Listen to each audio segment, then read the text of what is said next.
Sir, నేపాల్లో జరిగింది ఒక సోషల్ మీడియా ప్రచారం జరిగిందని ప్రజలు చూసి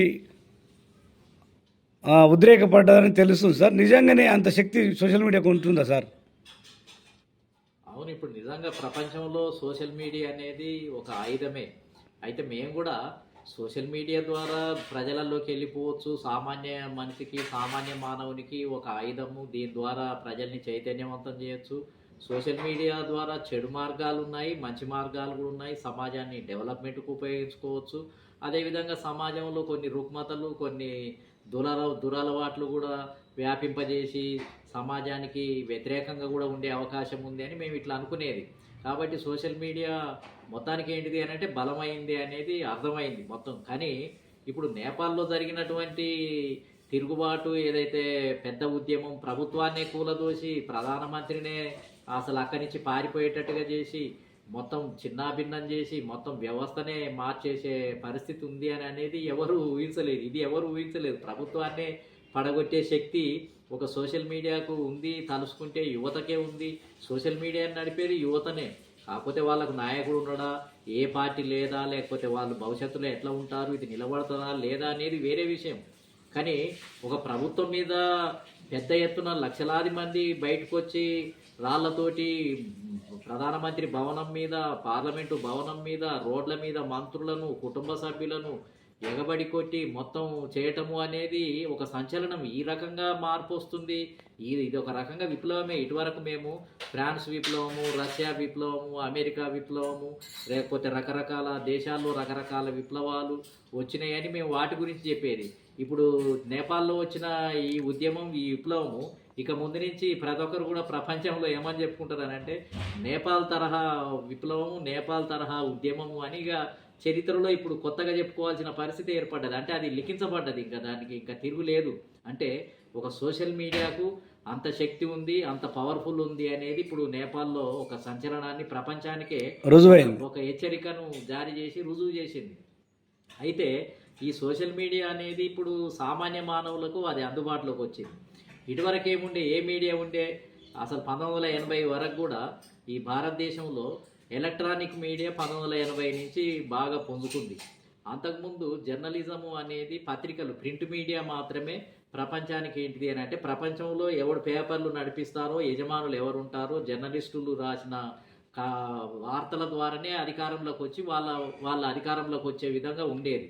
అంటే వాళ్ళు ప్రింట్ మీడియా. తర్వాత ఎలక్ట్రానిక్ మీడియా వచ్చింది. ఎలక్ట్రానిక్ మీడియా ఎవరు ఉండేది? యజమానులుగానేమో శూద్రాగ్ర కులాలు ఉండేది, ధనిక వర్గాలు ఉండేది. అందులో పనిచేసే వాళ్ళంతా జర్నలిస్టులు, ఎక్కువ బ్రాహ్మణ వర్గాలు లేకపోతే అగ్రకులాలకు సంబంధించినటువంటి వాళ్ళు జర్నలిస్టులుగా పనిచేసేవాళ్ళు. అంటే కాంగ్రెస్ పార్టీ, నేను అనుకుంటా 1952 నుంచి కాంగ్రెస్ పార్టీ అధికారంలో ఉండటానికి, దాన్ని గెలిపించడానికి జర్నలిజము చాలా ఉపయోగపడ్డది. పత్రికలు చాలా ఉపయోగపడ్డది. అప్పుడు ఒక ప్రింట్ మీడియానే. అది ఎప్పటి వరకు?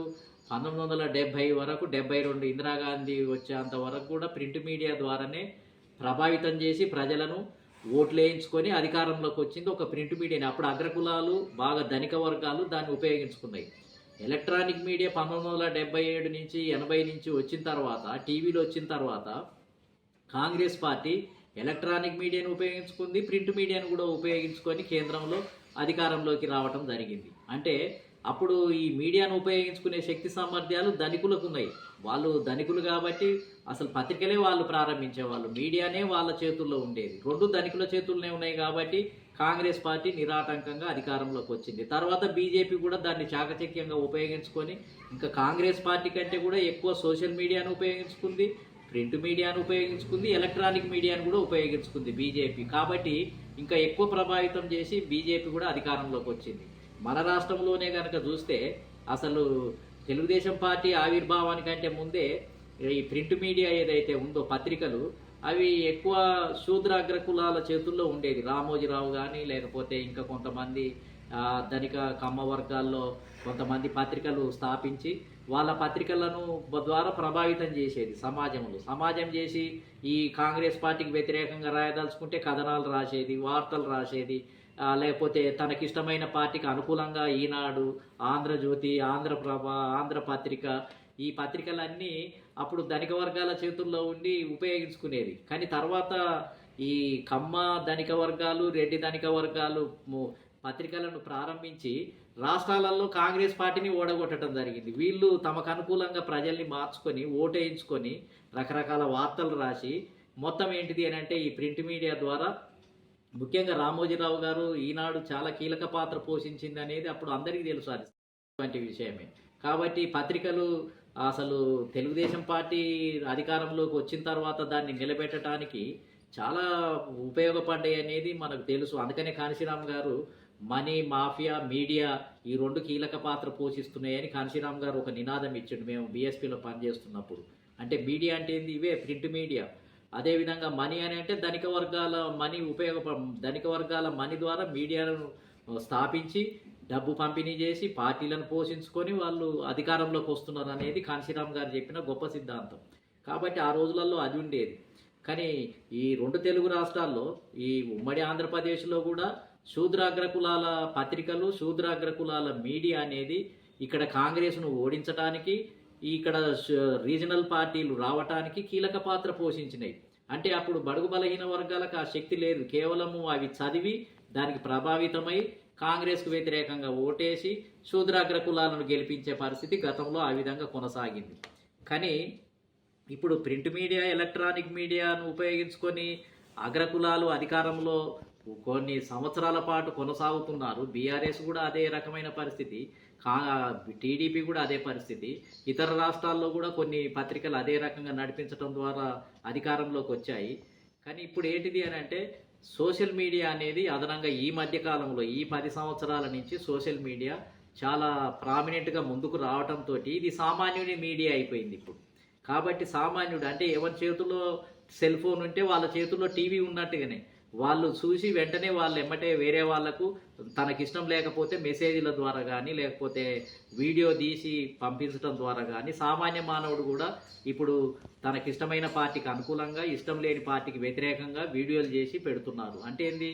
సోషల్ మీడియా అనేది ఇప్పుడు సామాన్య మానవునికి వచ్చేసింది. ఇప్పుడు ఇటువరకేమో ధనికుల చేతుల్లో ఉన్నటువంటి మీడియా ఇప్పుడు ఈ సోషల్ మీడియా, యూట్యూబ్ ఛానల్ రావటం వల్ల సామాన్యులు కూడా దీన్ని యూటిలైజ్ చేసుకొని తన భావాలను తెలియజేసే పరిస్థితి ఏర్పడ్డది. అందుకనే నేపాల్లో సామాన్యమైనటువంటి యువత కూడా, మధ్యతరగతి ప్రజానీకం కూడా తిరుగుబాటు చేసి ఆ ప్రభుత్వాన్నే కూల్చివేసి రోడ్డు మీదకి వచ్చి లక్షలాదిగా రోడ్డు మీదకి వచ్చి కూల్చేశారు అని అంటే అది సోషల్ మీడియానే. కాబట్టి ఇప్పుడు నాకు తెలిసి ఏంటంటే మోడీ కూడా బీజేపీ అధికారంలోకి మోడీ ప్రధానమంత్రి కావడానికి సోషల్ మీడియాను పకడ్బందీగా ఉపయోగించుకున్నాడు అనేది బాగా వినికిడి ఉండేది. సోషల్ మీడియా, కేజ్రీవాల్ కూడా సోషల్ మీడియా ద్వారా అసలు బహిరంగ సభ పెట్టేది సోషల్ మీడియా ద్వారా ప్రచారం చేస్తే 1,00,000 మంది ఢిల్లీలో సోషల్ మీడియా ద్వారానే బహిరంగ సభ జరిగింది. సోషల్ మీడియా ద్వారానే తలా 1,000 రూపాయలు వేసేస్తే కేజ్రీవాల్ పార్టీలోకి అసలు 300-400 కోట్లు వచ్చి జమ అయిపోయాయి సోషల్ మీడియాలో ఇచ్చిన పిలుపు ద్వారానే. కాబట్టి ఇప్పుడు నేపాల్లో ప్రభుత్వాన్నే కూల్చేసినటువంటి పరిస్థితి ఉంది. కాబట్టి ఇప్పుడు సోషల్ మీడియా ఇప్పుడు సామాన్యుని యొక్క ఆయుధంగా మారిపోయింది. ఇప్పుడు దీన్ని ఎఫెక్టివ్గా ఉపయోగించుకున్న వాళ్ళు అధికారంలోకి రావడానికి అవకాశం ఉంది. ఇప్పటి వరకు అధికారంలోకి రానటువంటి వర్గాలు ఇక ముందు నుంచి యూట్యూబ్ ఛానళ్ళు, సోషల్ మీడియాను వాళ్ళ అధికారంలోకి వచ్చే విధంగా, వాళ్ళ కులాల్లో ఎమ్మెల్యేలు, ఎంపీలు అయ్యే విధంగా, వాళ్ళ నాయకత్వం బలపడే విధంగా దీన్ని మంచి ఉద్దేశంతో ఉపయోగించుకున్నట్లయితే ఈ తెలంగాణ రాష్ట్రంలో కూడా బహుజనులు రాజ్యాధికారంలోకి రావడానికి అవకాశం ఉంది. నేపాల్లో ఈ సోషల్ మీడియా అనేది ఎఫెక్టివ్గా ఉపయోగించబడ్డదనే దాన్ని కనుక చూసి నేర్చుకోగలిగితే తెలంగాణలో 2028లో ఈ బహుజనులు అధికారంలోకి వచ్చే విధంగా వాతావరణం అయితే కనిపిస్తుంది. కాబట్టి దీన్ని మేము ఖచ్చితంగా ఉపయోగించుకొని రానున్న కాలంలో మరి అధికారంలోకి వచ్చి ఓట్లు వేయించుకొని ఇక్కడున్న జనానికి మనకు అనుకూలంగా తిప్పుకోవాలనేది మరి ఒకటి ఆలోచిస్తున్నాం. దానికి పకడ్బందీగా కూడా దానికి ఒక నిర్మాణాత్మకంగా మరి ఒక ప్రణాళిక రూపకల్పన చేస్తాము అని చెప్పి ఈ సందర్భంగా తెలియజేస్తున్నాం.